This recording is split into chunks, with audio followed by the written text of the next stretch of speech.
Bismillahirrahmanirrahim.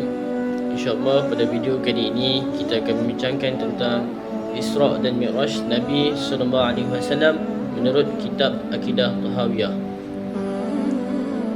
Isra' dan Mi'raj merupakan salah satu mukjizat terbesar yang digunakan oleh Allah SWT kepada Nabi Muhammad SAW.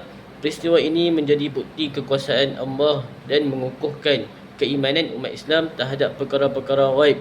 Dalam kitab Akidah Tahawiyah, peristiwa Isra' dan Mi'raj diiktiraf sebagai suatu kejadian yang benar dan wajib diyakini oleh setiap Muslim. Maksud Isra' dan Mi'raj. Isra' ialah perjalanan Nabi Muhammad SAW pada waktu malam dari Masjidil Haram ke Masjidil Aqsa. Mi'raj ialah perjalanan baginda dari Masjidil Aqsa naik ke langit sehingga ke tempat yang dikehendaki Allah Subhanahu Taala. Menurut pandangan akidah kitab Akidah Tahawiyah, Imam Abu Ja'far At-Tahawi menegaskan bahawa Isra' dan Mi'raj berlaku dengan jasad dan roh Nabi SAW dalam keadaan sedar, bukan mimpi.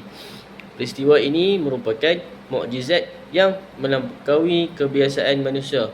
Ahli Sunnah wal Jamaah menerima peristiwa ini berdasarkan nas Al-Quran dan hadis sahih. Salah satunya ialah dalam surah Al-Isra' ayat pertama yang berbunyi A'udzubillahi minasyaitonirrajim. Subhanallazi asra bi'abdihi laylan minal masjidil haram ilal masjidil aqsa allazi barakna hawlahu linuriyahu min ayatina innahu huwas sami'ul basir. Maksudnya, Maha suci Allah yang telah menjalankan hambanya Muhammad pada malam hari dari Masjidil Haram ke Mekah, Masjidil Haram di Mekah ke Masjidil Aqsa di Palestin, yang kami berkati sekelilingnya untuk memperlihatkan kepadanya tanda-tanda kekuasaan dan kebesaran kami. Sesungguhnya Allah jualah yang maha mendengar lagi maha melihat.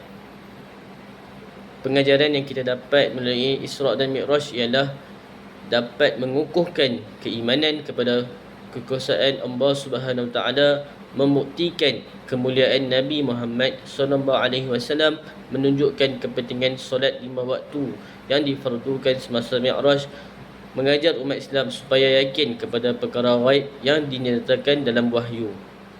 Kesimpulannya, menurut Akidah Tahawiyah, peristiwa Isra' dan Mi'raj adalah suatu mukjizat yang benar-benar berlaku kepada Nabi Muhammad SAW dengan jasad dan roh baginda. Kejadian ini memperlihatkan kebesaran Allah Subhanahu Taala serta menjadi bukti kebenaran risalah Islam. Oleh itu, umat Islam hendaklah mengimani peristiwa ini serta mengambil pengajaran daripadanya, terutama dalam menjaga solat dan memperkukuhkan akidah. Penutup ialah semoga peristiwa Isra' dan Mi'raj menambahkan keimanan kita kepada Allah Subhanahu Taala dan kecintaan kita kepada Rasulullah SAW. Wallahu a'lam. Sekian saja pada video kali ini. Syukran jazilan.